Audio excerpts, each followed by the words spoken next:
Hello, my name is Andrew Hunter and I live in Scotland.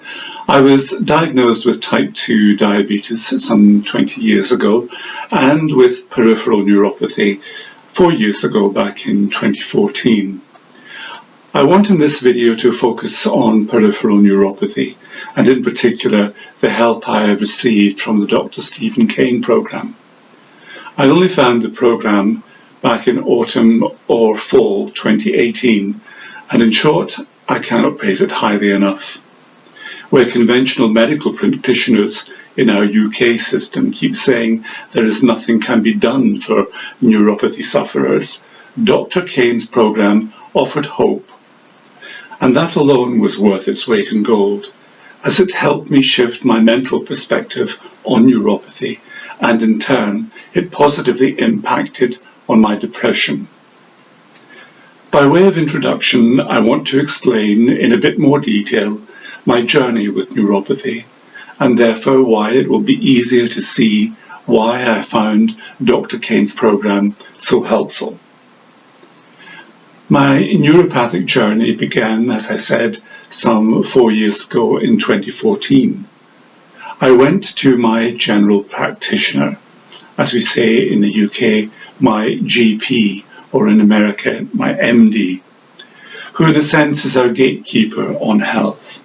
Here in the UK, we always first have to consult with our GP, who will then refer us, if he sees fit, to a specialist. And that was part of the problem. My early symptoms were simply not taken seriously. My GP would only listen to one symptom per consultation, and in some consultations we never got round to neuropathy because there were other conditions which were much more serious. This is the failing of our silo system of health here in the UK. And by the way, I'm using the term he because my general practitioner is a he. I had gone to him saying I was finding it difficult increasingly to walk. I was experiencing much pain in my legs and feet, with tingling, legs going hot and cold, and feeling like I was walking on eggshells. I said how depressed this was making me feel, that I had dreadful things about amputation in my mind, and how all this was seriously impacting my mental health and particularly my sleep. Nothing was done at that first consultation, which lasted only about 10 minutes, as all consultations tend to do in the UK. So mental emotional concerns were totally ignored, at best trivialised. I was, however, referred to a specialist department at our main hospital, but it took 4 months before I was seen. Then the consultant there simply said I needed to be referred to a pain management clinic because he felt, without any examination, that the pain was coming from trapped nerves. No examinations were done at all, no referencing my diabetes, despite my attempt to try to talk about it. There was only simply a test on my knees to test my reflexes. Ultimately, I was told that the pain could simply be down to my old age. And I just knew intuitively that that was not the case. But my concerns, despite my protestations, went unheeded. So I then waited another 4 months to be seen by the pain management clinic, even though I knew this would do no good. Nothing would work unless we could directly find and treat the cause of the pain, and for that to happen, examinations needed to be done and a diagnosis given. But all the pain management clinic could offer was pain medication and to be referred to yet another specialist. So 3 months later, I saw the said specialist, who said I had claudication. I asked what that was and was given a brief description, and then told, surprise, surprise, that as I was old and had diabetes, nothing else could be done and I really ought to get used to it. and live with it. Yet there are things can be done, as Dr. Stephen Cain's programme points out. Back there then, I asked if there were any lifestyle interventions that I could make myself, and the answer again was, there is nothing you can do. So again, from our National Health Service, no hope, no lifestyle discussion, no treatment offered, other than pain medication and told to go and walk. Eventually matters got worse. My symptoms became more serious, as did my anxiety. I went back to my GP, who this time prescribed pregabalin to decrease the number of pain signals that are sent out by damaged nerves in the body.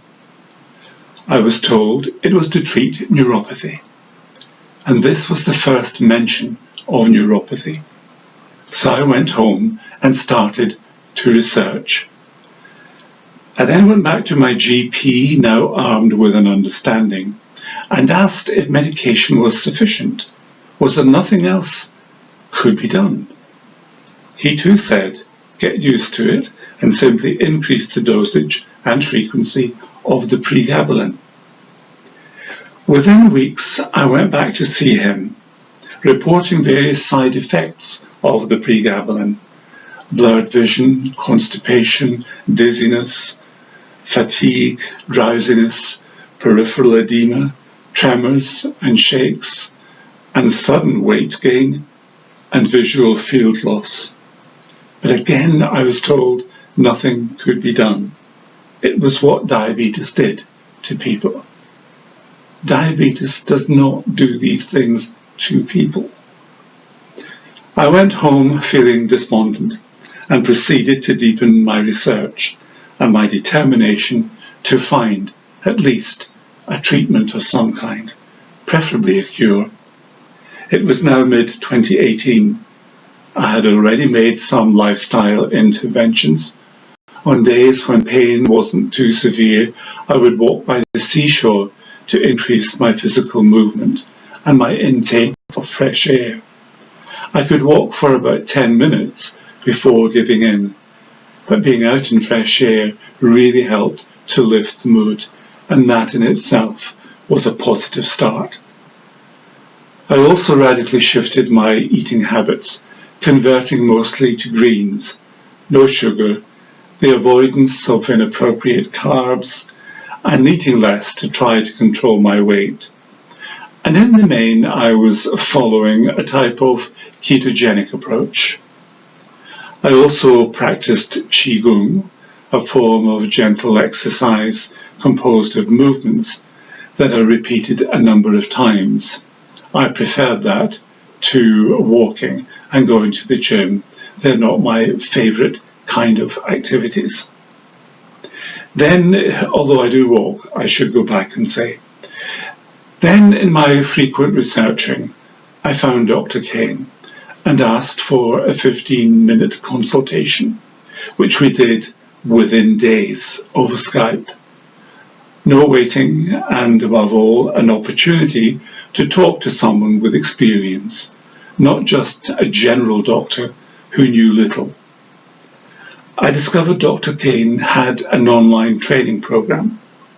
I signed up for that, and in short, having followed the program, I have followed a plan which I created from it, which involves movement, a series of simple exercises to do every day, plus my Qigong and walking and swimming. Dr. Cain's nutritional advice.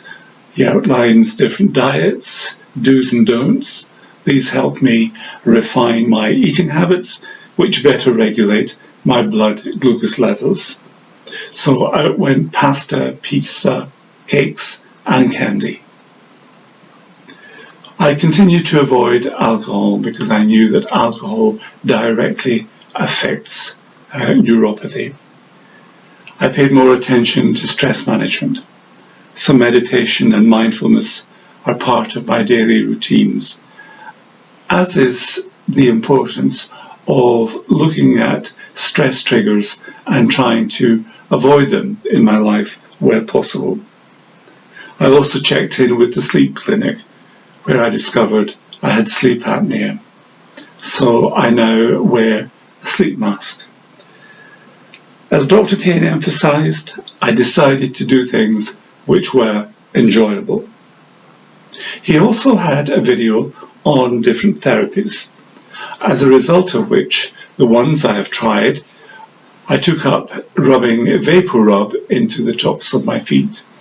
This greatly eased pain, tingling, numbness, and pins and needles, and greatly therefore aided my sleep. I bought an infrared lamp, which I aimed at my legs, feet, and hands. I took on board the use of rubbing frankincense and myrrh oil into particularly the tops of my feet. I bought a foot brush and one of those electric foot massagers that promotes healthy circulation. And I was even more determined to reverse my diabetes by more strictly regulating my blood glucose levels. I now felt hopeful it could be done, and I'm well on the way to achieving that. My last 3-monthly check-in showed my HbA1c level to be 6.5, which in the UK is quite acceptable. For me, the key things to emphasise: Dr. Cain in the programme frequently reminds us that one of his approaches in and of itself is insufficient. You have to try a variety of his suggestions to find the ones that work for you. And then the key is to be disciplined in remembering to do the approaches daily. I know this takes time, but it really is worth it. I'm aware that if there is a day that I miss, if I'm lazy or forgetful, and I find the symptoms coming back, I know now it's a sign to get back on track, and when I do, the more I form new regular habits. As I witness the improvement, my mood has become better, and this in and of itself is like being offered something huge to treasure. Bit by bit, my weight is reducing, and my glucose levels are mostly now where they ought to be. I am more motivated to do exercise. I have never enjoyed doing exercise, but I'm more motivated now due to the reduction in pain and now the increased mobility. Dr. Cain's program is delivered by online videos in a few distinct chapters. They are short, and I think that's important to emphasize. I find there are so many health videos out there online, but they're so full of egotistical padding and what I call woeful. But Dr. Cain gets straight to the point in each video.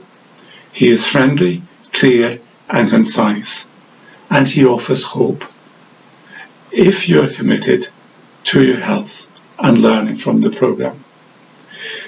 The approaches he offers are practical, doable, and simple, even the exercises. I like too that he addresses the mental, emotional side of living with neuropathy. There is a Facebook page which he offers for support, and I have lifelong access to his videos. Dr. Cain also offers a one-to-one service as a health coach. The result, from my perspective, I now have mostly pain-free days. I am reducing my pain medication, my depression has lifted, I now sleep uninterrupted all night through, and with that comes lots of benefits. So to summarise, Dr. Cain clearly and succinctly covers topics such as nutrition, exercise, therapies, lifestyle, stress, enjoyment, and how you can put all that together.